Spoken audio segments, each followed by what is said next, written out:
I'm Beck and welcome to some to be read plans for the rest of 2025. I'm going to be talking about everything that I have on hold with my library. Pretty much they're usually audiobooks, so if they're available or if they're not available, I can either wait or just put them off to when I'm ready to read them or listen to them. So in that sense, this is a really easy and mood-inspired TBR. So that's why I'm saying it's for the second half of the year, because every now and then I might add 1 or 2 titles to my library, mostly new releases if I can't afford to buy them, and then I just keep track of them, especially with rereads and stuff too. That really helps to have an audiobook on hand. So that is what this TBR is going to be. Some of these I might have talked about before, but I haven't talked about them in months, so buckle up and let's get going. The first book is a non-fiction, which I branch out into sometimes, but for the most part it's going to be like fantasy and sci-fi dystopian, maybe a couple of romance, and then just like a sprinkle of non-fiction. So the first non-fiction book is Sapiens, and this one says, from examining the role evolving humans have played in the global ecosystem to charting the rise of empires, Sapiens integrates history and science to reconsider accepted narratives, connect past developments with contemporary concerns, and examine specific events within the context of larger ideas. And I'm personally interested in the kind of nonfiction that is a bit more biology focused, and I really like this view of humanity. I also like psychological nonfiction, so if you've got any recommendations on psychology, let me know, but this is where I wanted to pursue and give it a shot. And I think Sapiens is quite a renowned title. A lot of people either have read it or have at least heard of it as a nonfiction, so I'm looking forward to it being good, I hope. The next one I've definitely talked about before, and that is I'm Glad My Mum Died by Jeanette McCurdy, another nonfiction, and it's from a child star, and it talks about her discussions about her eating disorder and her mother's control of her and how it was quite abusive, and so hence the title. She is relieved to not be under her mum's control anymore, especially financially, when she was a kid getting a lot of success through her fame. And I think the book explores how she retook control of her life, and I've since gone, do I want this on my TBR? And I've said I was going to take it off, and then commenters were like, don't take it off, it is a good book. And I thought, okay, well, it's 6 hours, and realistically that's not very much for me because I listen at 2.5 speed, so I figure I could get through this at some point when I'm in the mood for it, although my mood for nonfiction is pretty rare lately, so I just keep putting this one. I think I've put this one off like 5 or 6 times this year. I'm just not ready for it yet. Now I've got a reread on here, and the next 3 books are in the same series, so it is all within the Magnus Chase series. So we've got Magnus Chase and the Sword of Summer, which is book 1, Ship of the Dead, which is book 2, and then Hammer of Thor, which is book 3. I think there is another one in there. I remember it vaguely being either a 4-book series or a 3-book series with novellas, so they're probably amongst there somewhere. And this one follows Magnus Chase, who is a young boy, and at the beginning of the book he is killed, and then he wakes up in Valhalla, which is like this magical school, and it turns out that he's not actually fully human, he's a demigod, and he's connected to Norse mythology. And the story takes off from that point on. There is quests and shenanigans and fighting with and against gods, and I loved this when I first read it, and like the Percy Jackson books, I really enjoyed this series, but I haven't gone back to try it out again in a while. And even though I'm an adult now, I read Percy Jackson when I was like 11, and so reading it now as an adult, I not only get the cleverness of the story structure and the characterization with Rick Riordan's writing, I also get that nostalgia. So that kind of partly covers the Magnus Chase series. Even though I read that one when I was a bit older, I feel like it still counts. Another book that I've had on this list for a very long time is The Three-Body Problem, and that is not a detriment of mine. It is because the hold is literally months long, and it is recently reduced down to only 4 weeks long. So will I read it soon? I'm not sure. I don't know if it's my vibe. It probably isn't, but I wanted to give it a try anyway because I do like sci-fi, but I'm also really picky. And this one says it is set against the backdrop of China's Cultural Revolution. A secret military project sends signals into space to establish contact with aliens. Generally, I like first contact with aliens. And then this one says an alien civilization on the brink of destruction captures the signal and plans to invade Earth.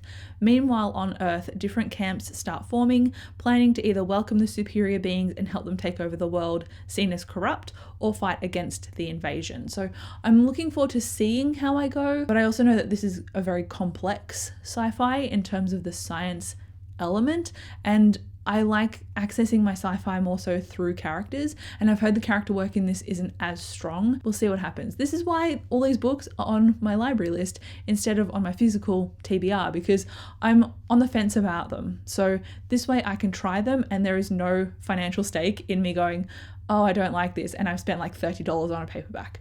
This is a really good way to try and see if I like them or not. Then I've got Scrappy Little Nobody, which is Anna Kendrick's, I think, memoir. And this is even shorter than Jeanette McCurdy's book. This is like 2.5 to 3 hours long.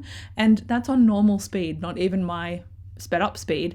And it says this is her rise to stardom contrasted with a normal life while she performed on Broadway, and also featuring her quick-witted humor. And I'm a huge Anna Kendrick fan, so I'm looking forward to seeing how I feel about this one and seeing its delivery and seeing her story, because it must be wild to go from just going to school one day to then being famous on Broadway and then starring in feature films. Like, that is insane to me as a life. So I'm interested to hear what her story entails. This next one is quite different. It's not a non-fiction at all, and it's The Last Murder at the End of the World. And I'm potentially losing my shine to this one only because I've had it a couple of times come up as available and I've put it off like 3 or 4 times. But I also tend to really mood read with a lot of my library holds. So if I'm not in the right headspace for it, or I've got another Audible pre-order or something come up at the same time, I go, yeah, I'm not ready for this now, and I put it off. So I think that's just happened at inconvenient times, so that's why it's still on my to be read pile. But this is essentially a dystopian book because outside of this island that these survivors live on, everything is encased in fog and people have not survived. But on the island, these scientists keep everybody alive. However, one of the scientists is found murdered, and now they've got just over 100 hours or something to figure out who the murderer is, why they did it, and to fix the problem. Because if they don't, the fog can invade and it will then kill everyone on the island. So it's like a proximity murder mystery, closed door, and I'm looking forward to seeing how that eventuates. Another one that is mildly non-fiction, I guess. Actually, no, it is non-fiction. It says How to Fit All of Ancient Greece in an Elevator, and it's about 2 people who get on an elevator. One asks the first one a question, and the first one is studying mythology, and so he goes into like a layman terms of basically the history of ancient Greece. I'm a huge mythology nerd, so I think this is way up my alley, so that's why I put it on my TBR. And also it's got a great title. It was very endearing, and that's what made me want to read it even more. Now the next one is by an author that I've had swings and misses with and swings and successes with, and this is by TJ Klune, and it's called The Bones Beneath My Skin. And it says that in the spring of 1995, Nate Cartwright has lost everything. His parents are dead, his older brother wants nothing to do with him, and he's been fired from his job as a journalist in Washington, D.C. With nothing left to lose, he returns to his family's summer cabin outside the small mountain town of Roseland, Oregon, to try and find some sense of direction. The cabin should be empty. It's not. Inside is a man named Alex, and with him is an extraordinary little girl who calls herself Artemis Darth Vader. Artemis isn't exactly who she appears to be, and soon it becomes clear that Nate must make a choice. Let himself drown in the memories of his past or fight for a future he never thought possible, because the girl is special and forces are descending upon them who want nothing more than to control her. So it sounds like it's potentially a cozy male-male romance with potential magic or sci-fi elements thrown in. So I'm looking forward to seeing where this story goes, because I personally adored Wolfsong or the Green Creek series by TJ Klune, but I didn't love the House in the Cerulean Sea. I ended up putting that down. So it depends on his storytelling and his central characters, because both of them really need to gel seamlessly for me to like them. I just don't know why I didn't like Cerulean Sea. Everyone seems to adore that book, and it just wasn't for me. Another non-fiction I've got is It's Not Hysteria, and this is a book all about women's reproduction, and I don't know what to expect, except that there should be a lot of rage, because doctors and medical advice is tailored very much to the everyman or to men. So looking at this book, it examines all of the gaps in women's health, and I'm looking forward to being enraged, basically. Now, a fairly new one that I've added to my library TBR is called Voyage of the Damned, and this is a fun-sounding fantasy book. It says it's a mind-blowing murder mystery on a ship full of magical passengers. For 1,000 years, Concordia has maintained peace between its provinces. To mark this incredible feat, the Emperor's ship embarks on a 12-day voyage to the sacred goddess's mountain. Aboard are 12 heirs of the provinces of Concordia, each graced with a unique secret magical ability known as a blessing. All except one, Ganymedes Pissarro, class clown, slacker, and all-round disappointment. When a beloved heir is murdered, everyone is a suspect. Stuck at sea and surrounded by powerful people, and without a blessing to protect him, Ganymede's odds of survival are slim. But as the bodies pile higher, Ganymedes must become the hero he was not born to be. Can he unmask the killer and their secret blessing before his bloody crusade reaches the shores of Concordia? I'm looking forward to trying this out because, again, I love pirates and I love fantasy and I love murder mystery. So you chuck them all together and that's what Voyage of the Damned is. So surely it will be promising. Another new addition to my library TBR is A Taste of Gold and Iron. And this is a male-male love interest bodyguard romance, but also a very political fantasy. It follows Kadu, who is Prince of Arasht, and he's a very anxious person. He makes a particularly embarrassing political blunder at the beginning of the book, and that's why they introduce the bodyguard to make sure he maintains his behavior. And then there is a break-in at one of the kingdom's guilds, and he puts his hand up to investigate and solve the mystery of the break-in. I've heard that this is described as more of a fantasy forward story with a strong romance subplot, and personally I love reading a book that has that very present fantasy element with plot going on at the same time, and also in addition to all of the things happening, a romance. So I hope that this is one that I end up really loving because it sounds very promising, especially with that slow burn aspect and all of the political fantasy elements weaving through the story. I think it is well up my alley, and if this isn't good, I'm going to be so disappointed. The Shutouts by Gabrielle Korn is a new one as well, or relatively new, and this one is set in the world of one of her other books or two of her other books, and it tells the captivating story of those who have been shut out from the inside, their fight to survive, and an interconnectedness larger than all of them. It's a queer dystopia that is apocalyptic from weather conditions. It's a story across time, a mother looking to recover her daughter after 7 years of estrangement. Potentially her daughter was in a cult. I'm not really sure, but I just want to try it out. The audiobook is probably 9 hours long. It's a dystopian. It's LGBTQIA+. I figured it would be up my alley, so I want to try it out. On my to be read cart behind me, I have A Pirate's Life for Tea, but I also reserved the audiobook from my library just in case my to be read pile for the month doesn't quite suit having a physical read. I've then got it as an audiobook. So this is a cozy fantasy. Again, it's about pirates, it's about lesbians. The first book follows a Queen's Guard and a very powerful mage, and they both run away from their responsibilities and they start a tea shop together, and then both of those characters are featured as side characters in this book, and we're following a different trajectory of story. And I think dragons are involved in this one more so as well. So I'm looking forward to trying this one out.